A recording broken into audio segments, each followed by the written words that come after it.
সর্বজনীন পেনশনের প্রত্যয় স্কিম বাতিলের দাবিতে টানা তৃতীয় দিনের মতো সর্বাত্মক কর্মবিরতি পালন করেছেন ইসলামী বিশ্ববিদ্যালয়ের কর্মকর্তা কর্মচারীরা। বুধবার সকাল থেকে তারা কর্মবিরতি পালন করেন। একই সঙ্গে সকাল ৯টা থেকে দুপুর ১২টা পর্যন্ত প্রশাসন ভবনের নিচতলায় অবস্থান কর্মসূচি ও প্রতিবাদ সমাবেশ করেন কর্মকর্তারা। তাদের সঙ্গে কর্মবিরতি পালন করছেন কর্মচারীরাও। কর্মবিরতিতে থাকায় তারা প্রশাসনিক কোনো কাজকর্মে অংশ নিচ্ছেন না, ফলে স্থবির হয়ে পড়েছে দাপ্তরিক কার্যক্রম।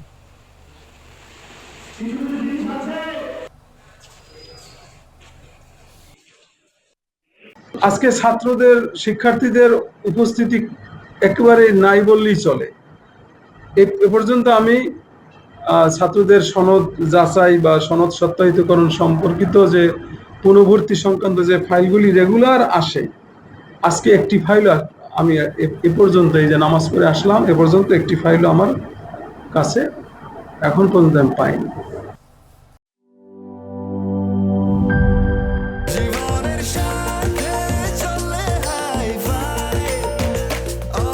স্বাস্থ্যকর অল টাইম, সব সময় অল টাইম হেলদি লাইফ।